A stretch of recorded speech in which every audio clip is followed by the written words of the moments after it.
Bonsoir à tous, bienvenue dans le 1945 sur BB24.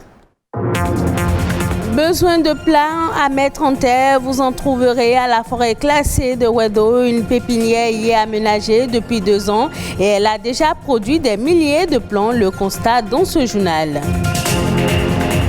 Un tourisme plus respectueux de la planète et de ses habitants, c'est ce que l'on veut promouvoir à travers le concept tourisme responsable et respectueux, une manière de faire face aux dommages du tourisme que sont les dommages sur l'écosystème. Quelles sont les sanctions qui s'appliquent à ceux qui vont à l'encontre de la propriété intellectuelle au Bénin? Le vice-président de l'Association béninoise pour la promotion de la propriété intellectuelle va nous éclairer sur le sujet.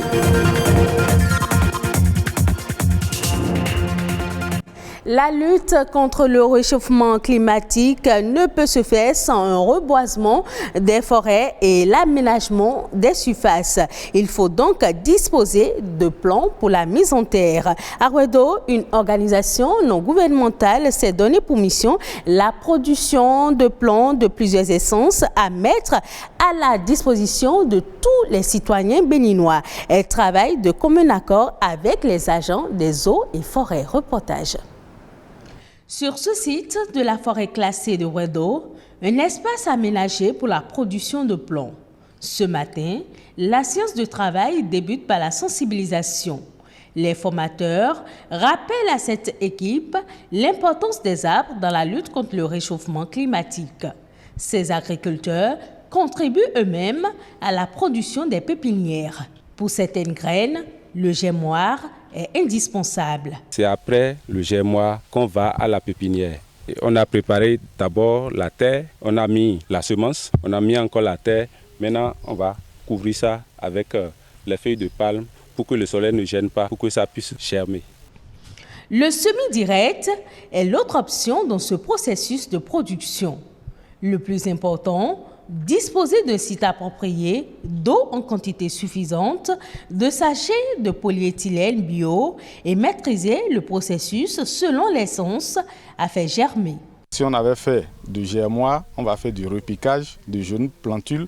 Si on devait faire un semi-direct, on passe directement à l'ensemencement des graines dans les pots sur les planches. On installe l'ombrière, c'est-à-dire on met des pailles sur les planches à une certaine hauteur pour éviter que le soleil trop fort ne grille les jeunes plantules.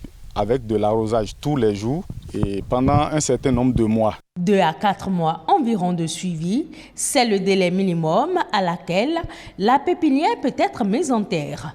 La production de pépinières à Wedo est une initiative de l'ONG CEDV. Elle travaille en collaboration avec les agents des eaux et forêts.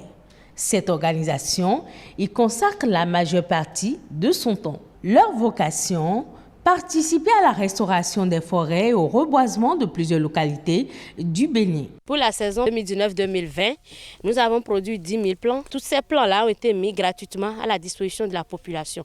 Nous avons lancé une deuxième saison 2020-2021 qui a connu une augmentation de 180 000 plants que nous avons répartis dans 3 communes, à savoir la commune d'Abomey-Calavi, la commune de Ouida, la commune de Zé. À Wedo, les communautés aux alentours ont déjà bénéficié de plusieurs plants fruitiers.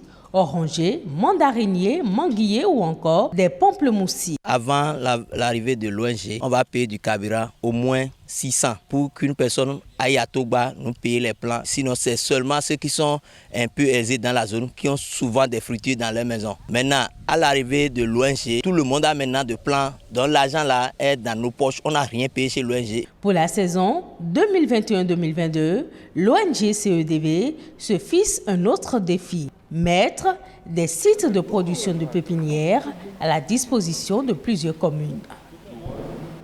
Le secteur du tourisme, 3e en importance dans le monde, pourrait être bénéfique pour réduire la pauvreté dans les pays en développement grâce au principe de tourisme responsable et durable. Il s'agit d'une notion qui vise à faire face aux dommages du tourisme que sont les dommages sur l'écosystème, l'aliénation des terres. Rodrigue Babakwito nous aide à mieux comprendre. Olamma Ojukwu dirige une agence de voyage qui est membre du marché international du tourisme de Londres depuis 10 ans aujourd'hui. Une position qui la pousse à apporter à ses clients un suivi particulier. Avant même de les faire quitter leur pays, au moment des échanges email, quand on les envoie l'itinéraire et autres, on les envoie un formulaire à remplir. Comment à ne pas trop utiliser l'eau dans l'hôtel, à ne pas gaspiller certaines choses, à ne pas faire salir les destinations. Comment à être un touriste responsable. Les voyageurs sont invités à protéger les destinations, quelles qu'elles soient, afin de contribuer à la préservation de l'environnement. Les actions de Olamma ne sont donc pas qu'à l'endroit des touristes.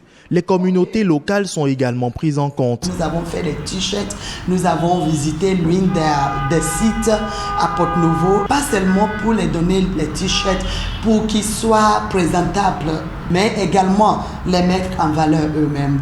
Dans l'une des sorties également, nous avons décidé d'offrir dans l'une des sites les poubelles. Et ceci, c'était pour les sensibiliser, ceux qui travaillent là et ceux qui visitent, à rendre le lieu propre. Autant d'aspects qui constituent, d'après cet expert en tourisme, les fondements du tourisme responsable. L'un des principes forts du tourisme responsable, c'est la justice environnementale.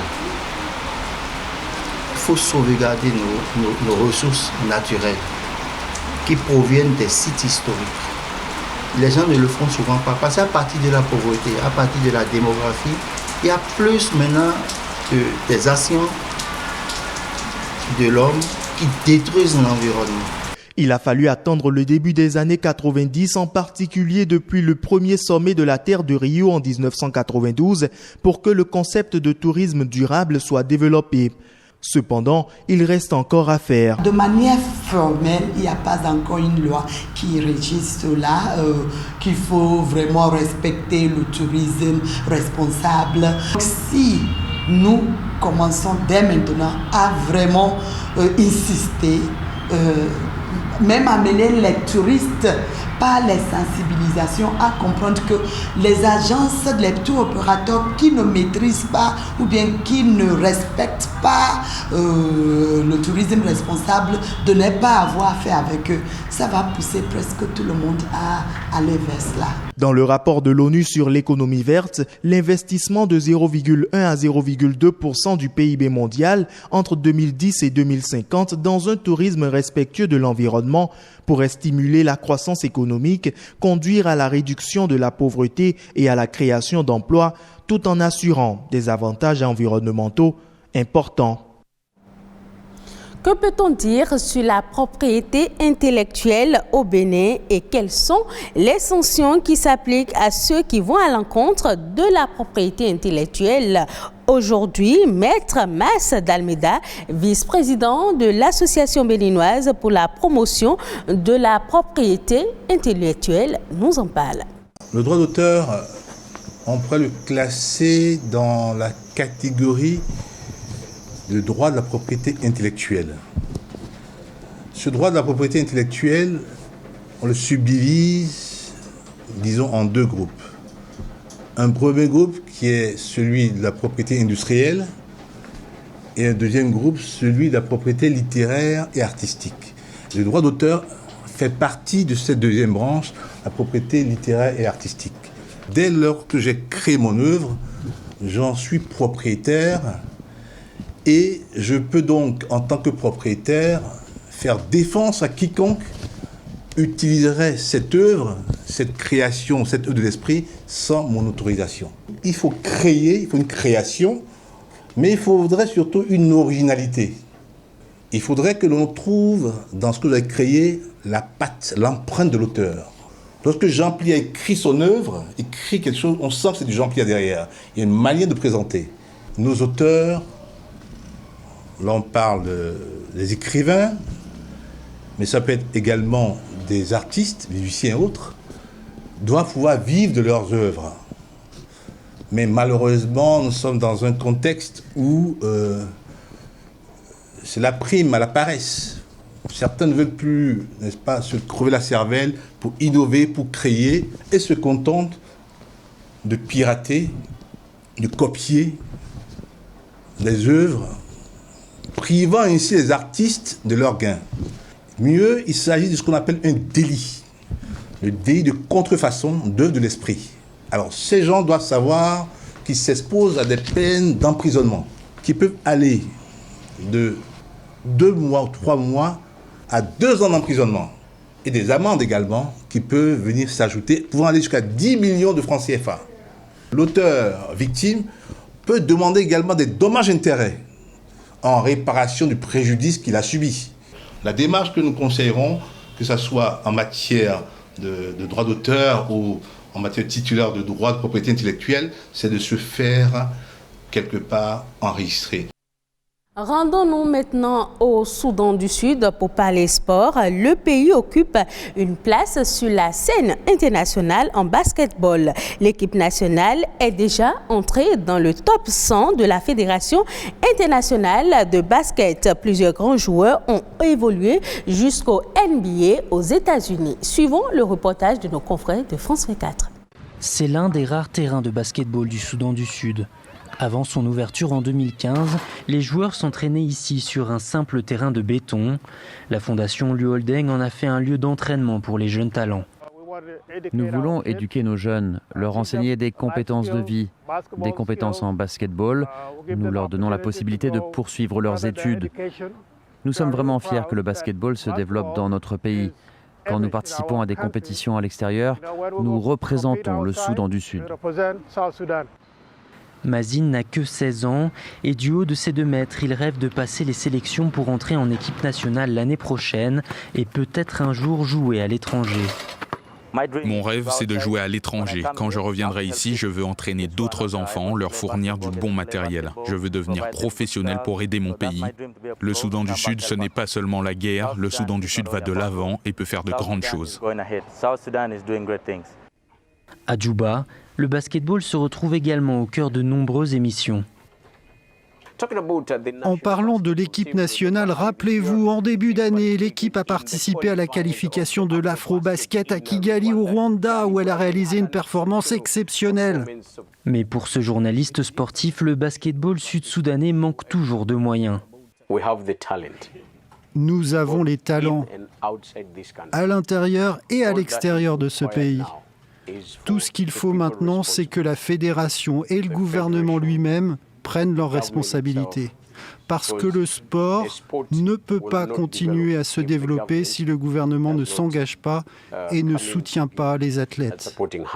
Malgré ces difficultés, le Soudan du Sud, qui n'existait pas en tant que pays il y a 10 ans, a réussi à se hisser à la 97e place du classement de la Fédération internationale de basketball.